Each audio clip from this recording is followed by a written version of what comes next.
Welcome to another episode of Luxury Fridays. I'm your host, Michael LaFido. We took, last week, we weren't streaming live on Friday because we were down in Orlando at NAR's National Association of Realtor Conference, and want to report to you a little bit about what the industry experts are saying as far as the real estate market, inflation, interest rates, homes. Are they going to be appreciating? Are they going to be depreciating, going down in value? We're going to talk about that today. Just a reminder, if you have any questions, please type them in. We have people watching on my personal page. We have people watching on Twitter, on LinkedIn, YouTube, you name it. So if you're a real estate professional, you're a broker owner, you're a team leader, you're in the right place. If you're looking to increase your average sale price, you're looking to go in some of those upper price points in 2023 and the end of this year in 2023 and beyond, we have a lot of good information we're going to be sharing with you today. Or if you're just a homeowner and you're just curious as to, hey, what's going on with interest rates or inflation and what is that doing for the market? We want to talk to you about that today. I do have a special guest on today as well. We are excited about that. So we will bring Tony on in a little bit, but you are watching Luxury Fridays. I'm your host, Michael LaFido. And if you are watching a replay of this, you can always watch other previous episodes on our YouTube channel. Again, our handle on YouTube is just @Luxury Specialist, @Luxury Specialist, or you can look us up at Marketing Luxury Group on YouTube and hit that subscribe button. As I mentioned, we were in Orlando last week, but before we were in Orlando, we were actually in Miami at the International Miami Congress event. There were literally 19 countries represented. You'll see a picture of me on stage there. It was a great event that the Miami Realtors put on. And we spoke with a lot of top agents, not just in the United States, but in other countries. So it was great to get a global perspective. Dubai, I was asked to present in Dubai in February, so I might be going there on a 14-hour flight. Excited about that. So again, you're watching Luxury Fridays. I am your host, Michael LaFido. Feel free to type in any of your questions in the comment section. Type in your questions in the comment section. Before I bring on our guest, we just were in Houston. I did our luxury designation training in Houston. It was a huge success. We're already getting amazing feedback. So if you're looking to perhaps host a luxury training, feel free to reach out to me. I can talk to you about what that looks like. We're going to be going to Mexico in March and possibly Turkey. I was reached out this week. Somebody in Turkey would like us to come out. So again, if you are interested in hosting a luxury training, feel free to reach out to me or shoot me an email. My email's on the screen, Michael@Marketing Luxury Group. Michael@Marketing Luxury Group is my email. Again, you're watching Luxury Fridays. I'm your host, Michael LaFido, author of the book, Luxury Listing Specialist, and founder of the LUXE designation. And if you are wanting to increase your average sale price and work smarter, not harder, this is the right show for you. All right, a couple things I want to share with you. As I mentioned, we were in Miami last week. That's me up there presenting. It was such a great event. But I'm going to be sharing with you some great data. And my friend Tony, that's going to be coming on here, I wanted to share this with you to set the stage for Tony. So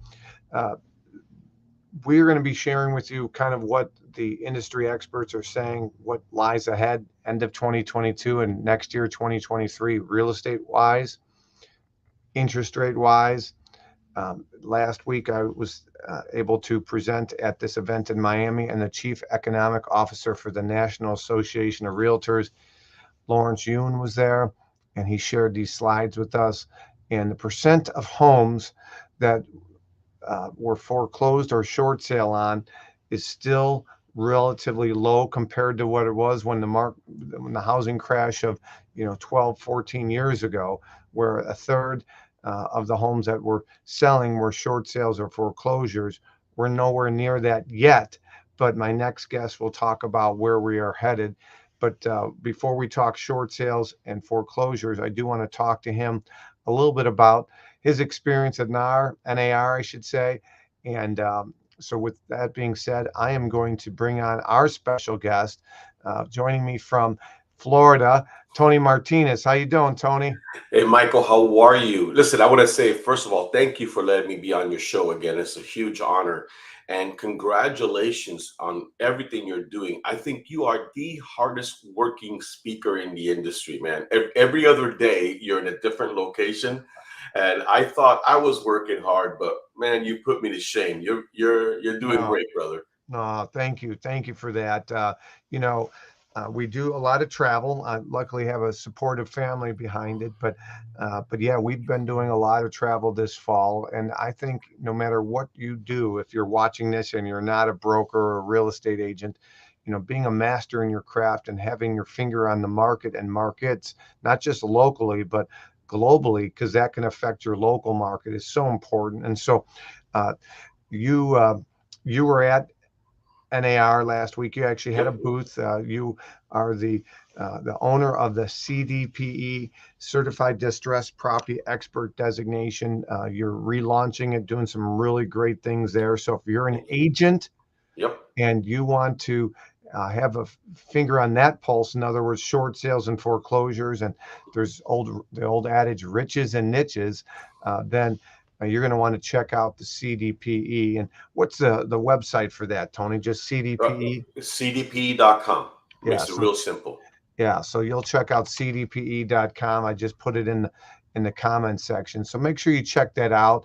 My friend Tony here, yeah, runs that company and is doing some great things. They had a booth there, and you had the whole team out, which was great. So let's talk about before we go into more CDPE stuff. I want to talk to you about what was your take.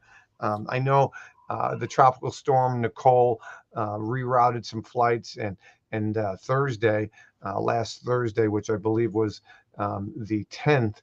That was Right. when a lot of people were flying into Orlando, and that was when the airport was closed down. So, Yeah. unfortunately, a lot of people couldn't make this year's National Association of Realtor conference. But what was your take on the conference overall, and what's the overall vibe in the industry that you were getting, not just from the conference, but being a Florida broker owner? I like getting guests on from different markets to kind of share different perspectives. Yeah, absolutely. And my perspective is a little narrow in the sense I was there in an exhibitor capacity, not as an attendee. But from everyone I talked to, they truly enjoyed the lineup. I mean, you can't get a more stellar lineup of industry experts and leaders in one location. The numbers were significantly impacted because of the storm. That was just unfortunate. But within the trade show environment, the agents that were there seemed very upbeat. And here's one thing that I think you're going to agree with, and that is the agents are now paying attention to education now more than ever. For the past 2 years, education providers like us, people kind of looked at us like, really? Come on. I put a house up for sale right now and it's sold the day before. What do I need you guys for? And now, from the very top on down, people are saying you have to be a skills based. And one of the things I've always been a believer in is that we have a lot of general practitioners in our industry. I think our ranks have swelled now to 1.5, 1.6 million realtors. Yeah. That's a lot. I don't know if we're going to have that many this time next year, given the climate, but people need to specialize. We don't have enough specialists, people that specialize in luxury, people that specialize in distressed properties. And I think that you and I are well positioned to help a lot of folks achieve that going forward. Yeah, there's an old adage that I say a lot: generalists get paid, specialists get wealthy. So there's a reason Mhm. our luxury course wasn't created and called Luxury generalist, right? It's luxury specialist, and you're absolutely right. And uh, there was somebody that I just recently heard that thinks there's going to be a 40% churn in our industry. In other words, 40% agents getting out of the business at 1.6 million. Do the math. Uh, that's 640,000 agents. So that would take us to under a million. And I'm not saying that's going to occur, but you're definitely going to see some agents fall by the wayside because it does require a lot of work, and there is going to be some turbulence in a lot of markets. So, Yeah. uh, I'm going to share with the audience my screen real quick, because Lawrence Yun, let me pull up that slide. Lawrence, um, here you go. This is a great slide. Lawrence from National Association of Realtors, he shared this slide last week in Miami when I spoke, but pending home sales, we're basically below the 2019 mark right now. In other words, you could see where we peaked over the last 2 years, right? So in March of 2020, there was that huge dip, right? Where, you couldn't show homes, or some states we weren't considered essential. Right. And so there was that dip. But then, come mid-May is when things were just, on fire, if you will. And we started to see some dips, in 2022 overall, but really we dipped well below 2019 levels in the last, several months when the Fed fund kept increasing interest rates to keep up with inflation, or to be proactive with inflation, and rates have gone up significantly. So I wanted to share that slide. What are you seeing in Florida? So you run a brokerage called Extreme International Realty. hmm How many agents and how many locations do you have? We have 5 offices, approximately 250 agents. And, the reality is that it's a different market now. It Hmm. truly is. It has shifted so quickly. And this is the part where the changes that are happening virtually overnight. Buyers haven't had the time to adjust from going from 2.5, 3% interest rates to upwards of 7, 8, now probably even approaching 9 as we go forward. They haven't had time to adjust to the new now. And so it's caught a lot of people off guard. Agents are now looking, and they come to me and they say, look, this property, I listed it and my showings are way down and the offers are way down. Like, well, yeah, this is our new now. Hmm. The Hmm. actions that the Feds are taking, Yeah. are definitely impacting the real estate industry. It's hurting buyers because buyers now are their buying power has been reduced significantly. But we're going to survive. Hmm.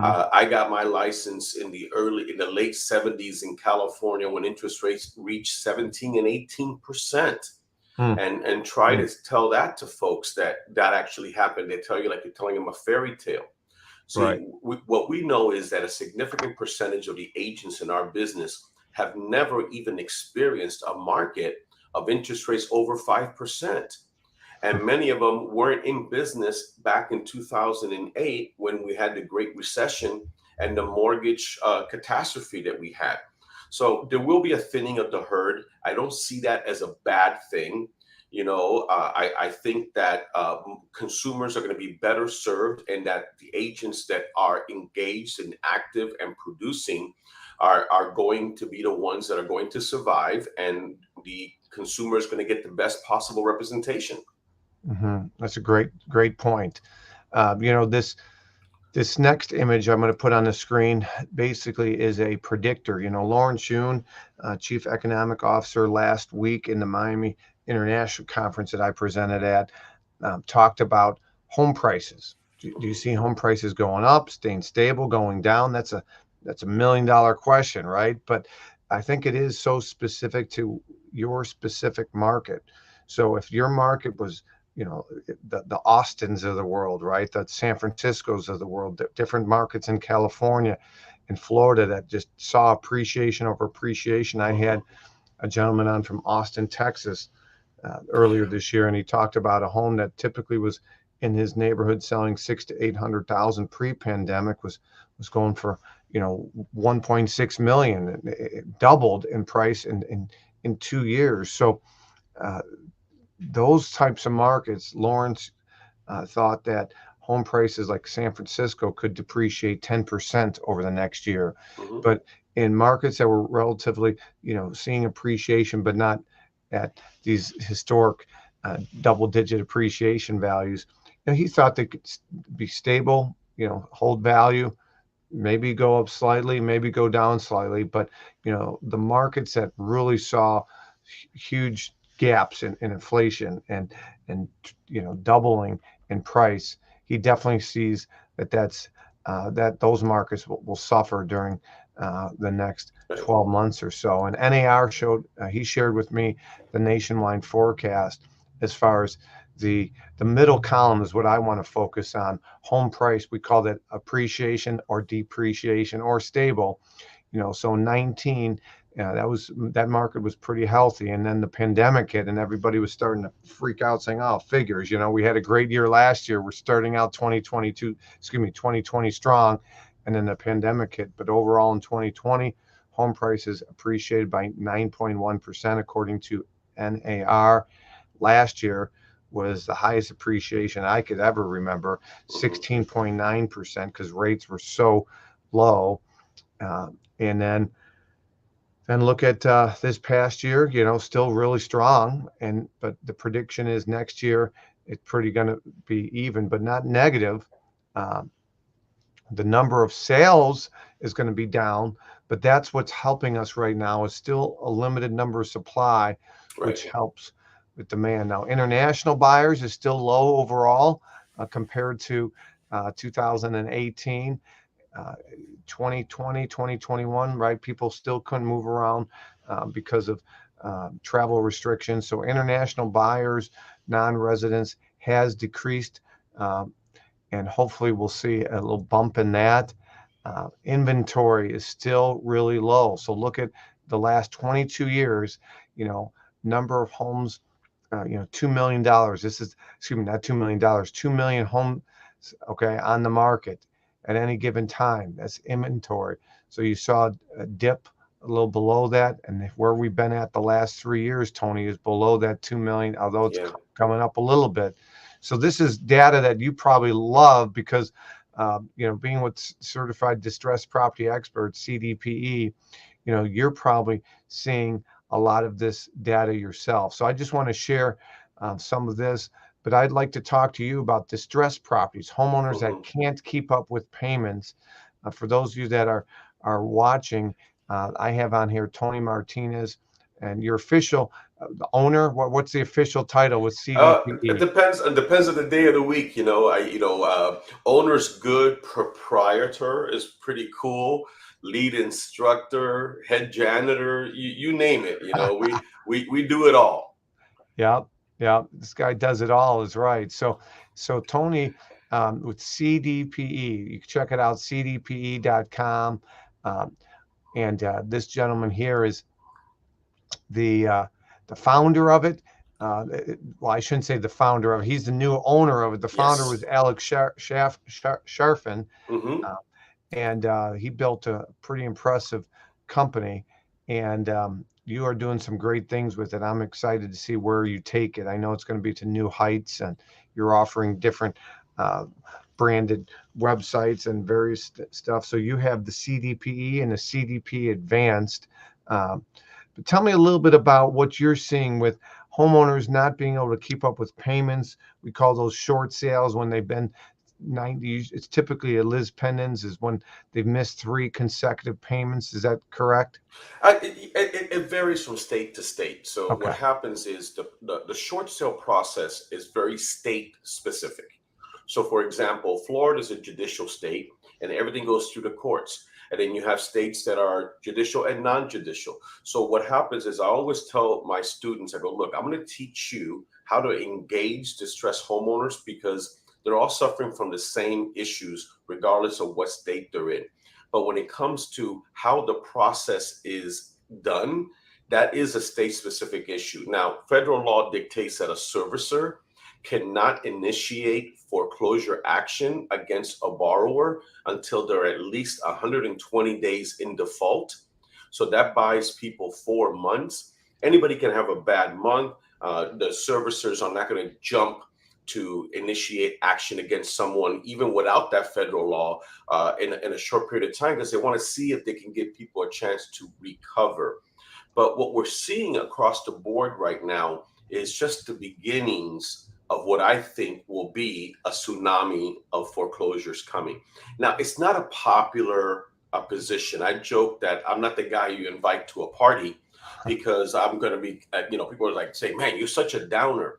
But I believe in I being like to call prepared. those negative Nicks and negative Nancy's, Yeah, and I don't think I'm like that. I'm very pragmatic, You're a and realist, right? I mean, yeah, you're sharing the actual data, and yeah. so you're not the doom and gloom predictor. You're just the facts are people are losing jobs. I just saw yesterday, you know, everybody wants to jump on the Twitter bandwagon, but Meta or Facebook and a lot of not just social media, but a lot of companies, released are releasing and laying off people. It just happen to be after the election, but that's a whole nother topic.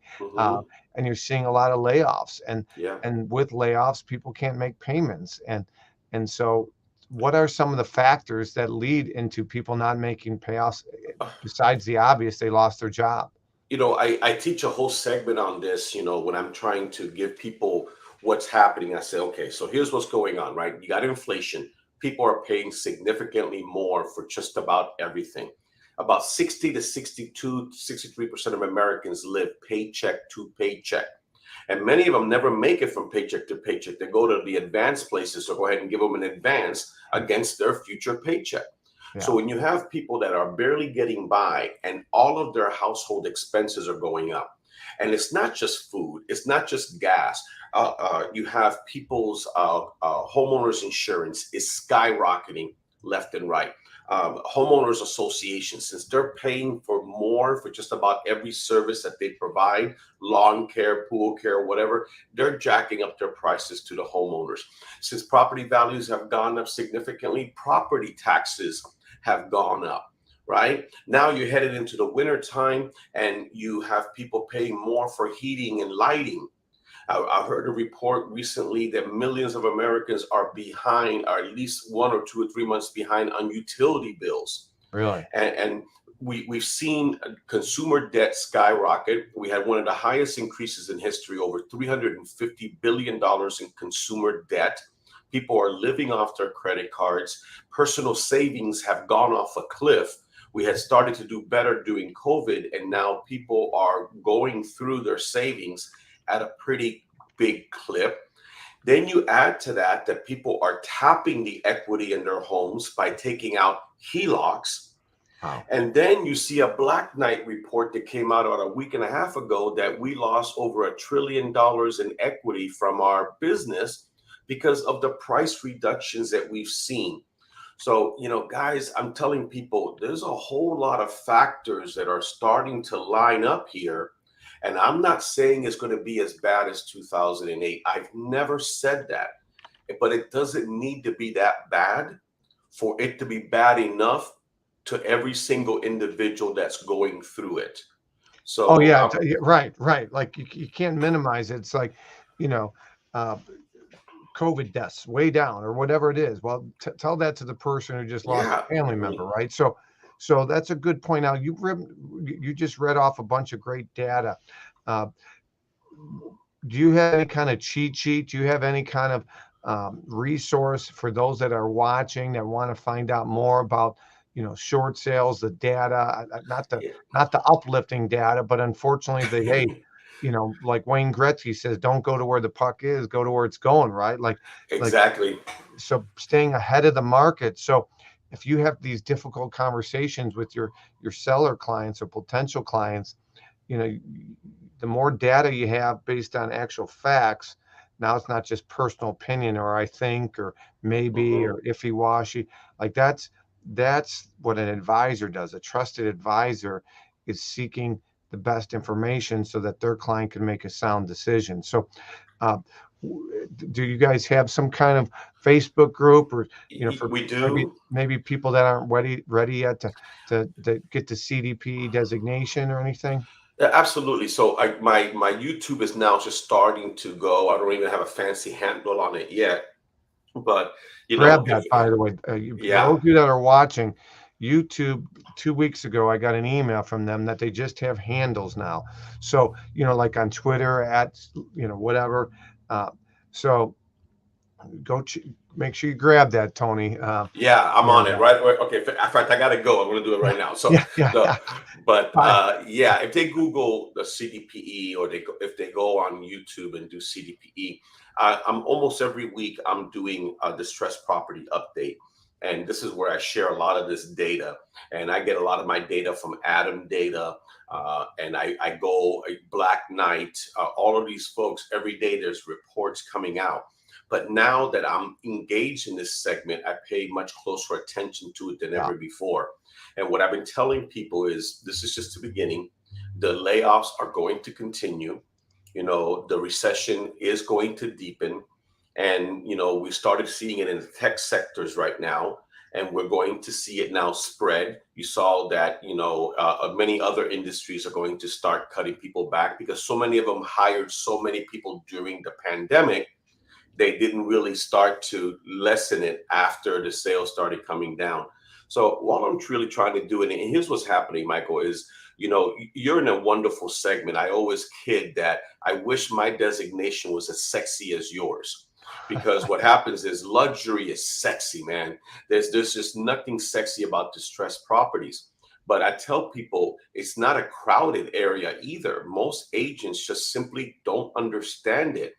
And once you get a taste of helping somebody avoid foreclosure, and here's a part that people really don't understand what we stand for. I say, you know what we really try to do? We try to help them stay in their home. I try to teach as many agents as possible to engage homeowners to see if they've explored every available option to work something out with the bank to stay in their home. And the mhm, agent makes absolutely zero in compensation, but gets a ton of rewards from that. yeah, But the sad truth is, there are going to be people that cannot stay. Well, now it's time to exit the property, but you either exit with dignity or you're shown to the curb by the sheriff. We want to help them exit with dignity. There's a lot of people in foreclosure right now that have equity, Michael. They have equity. Why would you ever let your bank foreclose on you when you can so simply list your property with a real estate professional and walk out with at least something in your pocket? yeah, so let's talk about that scenario, just because I don't want to assume the listeners understand what you're referring to. So let's just say, somebody has a home that, in 2019, before the pandemic, was valued at 350,000. Maybe they owe 200 on it. Mhm. And, because of appreciation in some markets, maybe that $350,000 home is worth 500 now. And they haven't been making payments. They owe 200 on it. And maybe their back payments 50 grand. So really it's equivalency, maybe they owe 250, call it, with back fees, but it's a $500,000 home. Even if they sold it at a discount and listed it at 450 and it sold for 400, they have literally $150,000 in equity. Even though they haven't been Mhm. making payments, they go to the closing. The bank gets paid first, the $200,000 note, but the 50,000 in back payments and fees. I'm just Mhm. using simple numbers here, Right. and they walk away with over $100,000 in equity. But a lot of these sellers aren't, they don't know what the rights are, and they're not educated perhaps on this concept. So that's what you're doing. You're teaching Yes. agents to educate consumers. So that's a rare, that scenario is, hey, they have equity. If the scenario is they owe 450, Mhm. and after fees and back payments, they're going to sell for less than 450, and they don't have that money to come to the table, and they haven't been making payments. In that scenario, it's a short sale, 120 days consecutive, haven't been making payments. It's state by state, as Tony mentioned, but just speaking in general. So the foreclosure process begins. at some point, like you said, you help them exit with dignity versus the sheriff comes tomorrow morning, puts all your stuff at the curb, and now you're scrambling. Correct, correct. It really comes down to engaging. And, agents are starting to wake up. When I acquired a CDP and brought it back a little over a year and a half ago, and I was laughed at. People thought I was insane that, why? There's no need for this. But I had a feeling because having been through it before, I saw all the warning signs. And now, just like in a couple of weeks, I'll be in Illinois teaching, and a really impressive broker in California is bringing me out the following week. People are waking up, but unfortunately, there are a lot of industry leaders that still have their head in the sand. And I Hmm. understand the industry is trying to circle the wagons and saying everything is okay, we have nothing to worry about, everything else. I understand that. I'm not asking people to panic, and I'm not asking people to prepare for a catastrophe. I'm asking people to prepare for the inevitable, and that is foreclosures have always existed. They never stopped. They were put on hold for almost 2 years because of the pandemic and the moratoriums, but those have all Hmm. been lifted now. Hmm. And bad things happen to good people every single day. So it's a market segment, it's a niche that needs to be discussed more, and we need more practitioners. And that's where my course and my community comes in. Yeah, no, you're doing some great things. I appreciate it. Mhm. Uh, so what do you, waving a wand, getting back to this topic of National Association of Realtors, being at this conference, talking to other brokers and agents from different markets. What is your predictor for 2023 and the housing market overall? Not, Do you remember? I think it was Rocky 3 when they asked Clubber Lang, "What's your prediction?" And he goes, "Pain." We're going to you'll be experience laughing at pain. that, but I yeah, could, I do I remember it. yeah, I could spin it, but we're going to experience pain. There's no doubt about it. The market is shifting, and it's going to be painful for agents that are not equipped to handle the change. It's going Mhm. to be painful for sellers that said, man, if I had sold it a year ago, I could have gotten this much for it. Yeah, but you didn't. It's Right. going to be painful for buyers that are going to get interest of 7%, 8%, and said, wow, a year and a half ago, a year ago, I could have gotten four. Yeah, could have, would have, should have, Right. and this is just the reality of when you try to time the market doesn't always let you time it just Right. right. Right. But people always need a place to live. Yeah. Owning beats renting, I think, every single time. I'd rather pay 7 and 8% interest on a mortgage than pay 100% interest on a lease, in essence, because I'm giving all my money to a landlord. So it is the American dream. It is viable. Now, agents are going to have to get resourceful. We have to go back to some of the old techniques of creative financing, maybe get some seller financing involved, some of the things that we have to dust off that we didn't need. You know what I teach that a lot of people don't even realize? A lot of folks don't even know within our industry that FHA mortgages are actually assumable. They're assumable. And you know what? There's some wonderful FHA mortgages out there with some amazing interest rates. And I'm looking at some conventional buyers that have some down payment money. Instead of going with a conventional loan and paying 6 or 7%, maybe what they ought to do is assume that FHA loan, pay the difference to the seller, and now they got themselves at a great rate. See, that's thinking outside the box. I don't think there's enough of that going around in our industry right now. And that's what brokers need to do. We need to dust off the old techniques and say, what do I have to do to equip my agents to not just survive, but thrive in this market? Yeah. Great advice, Tony Martinez. Check it out. CDPE.com for my agents out there. CDPE. Check it out. Always a pleasure, Tony.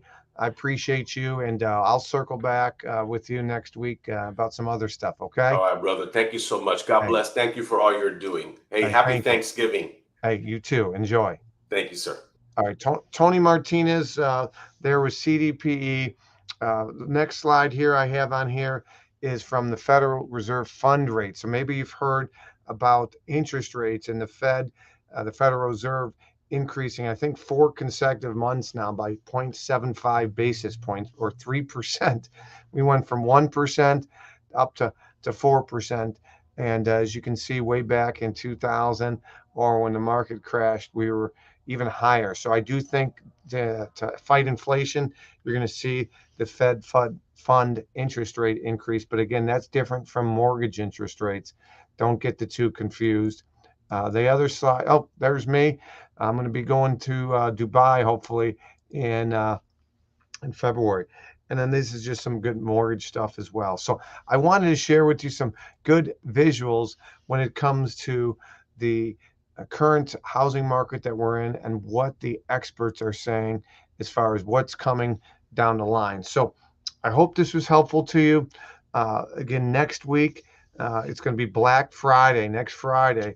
Not sure if we'll be coming to you next Friday. So enjoy your Thanksgiving. I have a lot to be thankful for, as do I'm sure you do. But remember, what you focus on expands. Keep raising the bar for whatever you do. And remember, coexist doesn't just mean coexist with somebody that votes the same way you do. Coexist means love thy neighbor, even if they vote differently than you. We had turbulent midterm elections. Let's unify, figure out a common ground. My name is Michael LaFido. Make it a great day. And until next time, you're watching another episode of Luxury Fridays. I'm your host. We'll be back, if not next week because of Thanksgiving, then the first week after Thanksgiving. And as always, if you have questions for me, you'd like to hear more about our course or our designation, you can shoot me an email at Michael@Marketing Luxury Group, Michael@Marketing Luxury Group. And you can go to joinluxgroup.com for more information about us, how you can perhaps join us in the future. And we have some exciting things we're working on as we speak. Michael LaFido, make it a great day. Lift others up. Be a leader, not a follower, and put a smile on somebody's face. Until next time, I'm your host, Michael LaFido. We'll talk to you soon. Take care.